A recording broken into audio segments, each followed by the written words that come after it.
You're heading to London, you're short on time, you want to see the sights, but you don't know how to quite put it all together? Well, this one-day itinerary is going to be gold for you. We lived in London for 3 years, England for 6 years, and this is the itinerary we give our friends to get them out of the flat. It's a great way. You can make it as long as you want. You can see all the major sites right in central London, starting off at Tower Hill, and then take your way around central London. You're absolutely gonna love it. Hi, I'm Erica. And I'm Jordan. And we're your guides abroad. You ready for a big day today? Woo! We got a big day today. Let's go!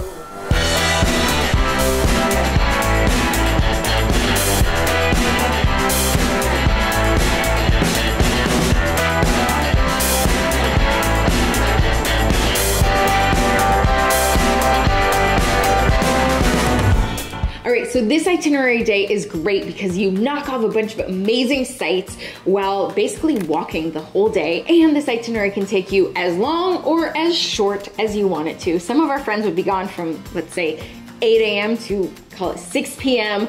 We were with our kids, so we called it just after lunch. So we didn't stay out quite as long, but it was still just as fun. Ooh, and before you continue watching this video, make sure you get our free download. This explains the whole itinerary. It gives you more information and it helps you get organized. So it's something you can download to your phone and go. So head to yourfriendsabroad.com/London and grab that one-day itinerary. It's down in the description, click the link.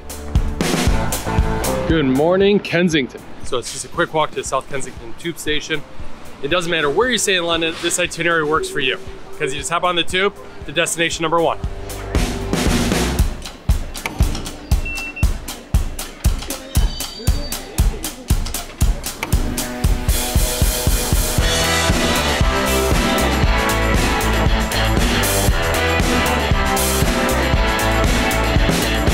Okay, we're off at Tower Hill right now.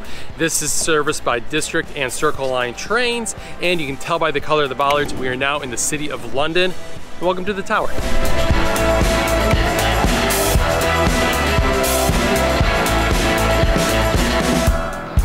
Wow. All right, so Sir Isaac Newton lived right down that street. I can see his door from here. And it's because he was, not the treasurer, but he was like the minter. He mint all the money during that time. It was one of his many jobs. And it wasn't at Cambridge. Very cool.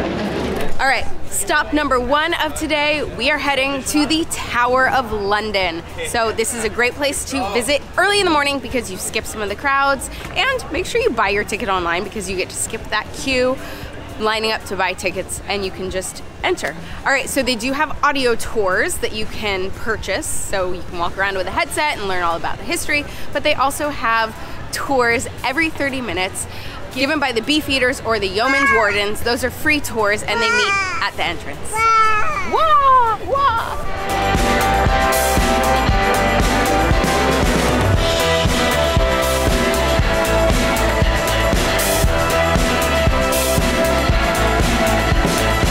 Location.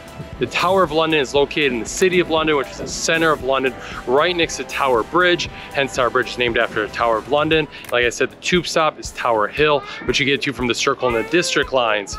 Today, it opened up at 9 o'clock. We should have got here at 9 o'clock, but still, we're beating the crowds because there's really no line.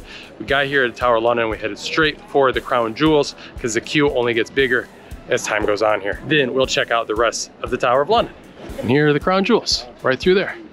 They give you history while you're waiting in line. Drinks, phones, and cameras. Ooh, that makes sense. So the coronation is just a couple weeks ago, and they've already changed the emblem for King Charles up there, away from E2R. We're heading into the Crown Jewels right now. No cameras are allowed in there, so you gotta come here and check it out for yourself.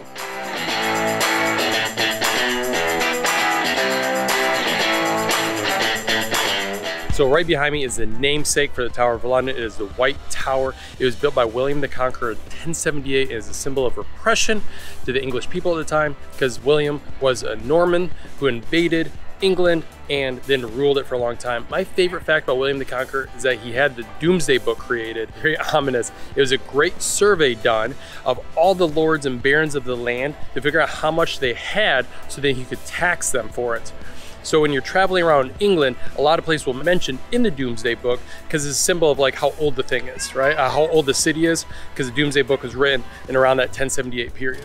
So the king and the jewels are guarded by the yeoman's wardens, or nicknamed the beef eaters, and they're called the beef eaters because they're allowed to eat the beef from the king's table. Pretty cool nickname. The beef eaters live in the castle. 37 of them live here, so there is a pub here in the Tower of London.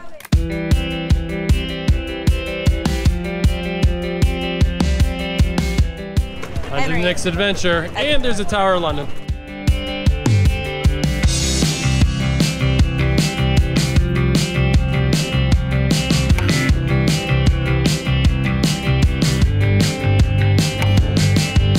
On the left is the East Walkway, and then you turn back on the South Tower to the West Walkway. Both walkways have glass floors. Wow. After you've done that, if you need to go downstairs with your buggy, come back this way, because that lift is broken at the moment. Oh, okay. The others all the way down across to these engine rooms.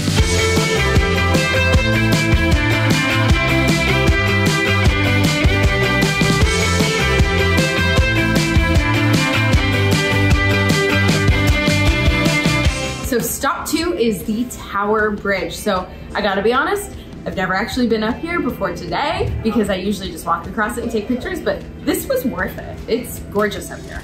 So it was built in the 1890s Victorian era. At the time as an engineering marvel and cost £1 million to build this bridge in Victorian dollars. So that was the East Walkway. Now we're going to, that was the East Walkway. Now we're doing the West Walkway.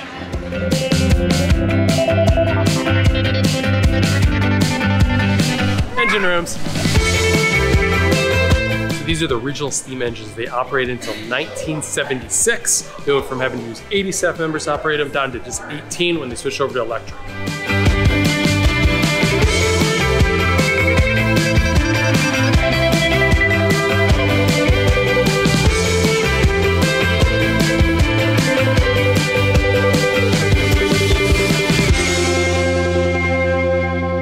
So now we are on the South Bank in the neighborhood of Southwark. Now we're walking down this way to London Bridge into Borough Market. Stop number 3.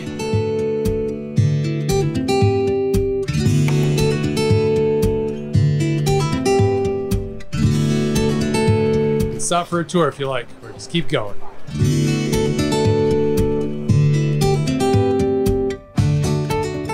So we are going under the London Bridge. So the market is right by the Southwark Cathedral, and the cathedral is where John Harvard was baptized, the founder of Harvard in Cambridge, Massachusetts. Fun one, right? Who knew? There's the market. Borough Market is one of the largest and oldest food markets in London. The market itself claims this existed here at this site since 1014. In the 20th century, it was a wholesale green grocer. You can still see some of the original signs around the market, like selling potatoes. Nowadays, they sell a lot of pre-made food, takeaway food, but you can still get wine, fresh meat, fresh produce, and other things like that. Plus, it's a cool place to come for beer. They have the Porter Pub. They start selling beer at 6 a.m. because that's when the porters used to come off shift. The Market Porter. The Market Porter right behind me. They open at 6 a.m. if you're craving a pint. It's an old tradition because the porters used to come off shift then. All right, so just be prepared when you come for lunch. This is an experience, right? There's no tables, the lines are pretty long, so just be prepared. You'll wait in line, pick some good food, take a seat on a curb, and enjoy.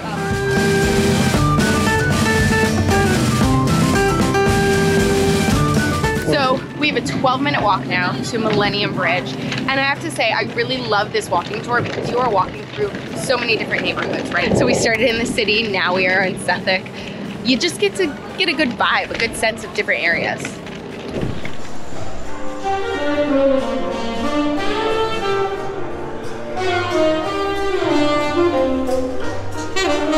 All right, so if eating on the ground at Borough Market or waiting in lines does not speak to you for your trip, pick up a treat, see the market, no big deal, and there are so many restaurants just nearby. You can sit at a table. It's okay. So on this walk, you walk past Shakespeare's Globe Theatre, which is a replica of his original theater. You can take tours here. We went to a show. I think our show was only like £5. It was standing room, and we got to stand at the bottom. So it's a very cool place to stop. And that standing show, it was how they originally did it back in Shakespeare's time. There's also the Anchor Pub, which is one of the oldest pubs on this side of the river. And you also walk by the Tate Modern. So there's just a lot of cool stuff on this short little walk between Borough Market and the Millennium Bridge. Right behind me is the Millennium Bridge. Obviously it opened in June of 2000. It was open for one day, 90,000 people cross it, but while they were crossing, they hit the bridge's natural harmonic frequency with the swaying of their feet, causing it to sway 2.8 inches in either direction. Hence they nicknamed it the Wobbly Bridge. They shut the bridge down and it took 2 years to fix before they could open back up again. It took 2 years to build in the first place. The bridge was designed to have a terminating vista of St. Paul's Cathedral. So walking across the bridge from this direction gives you an amazing view of the Christopher Wren masterpiece.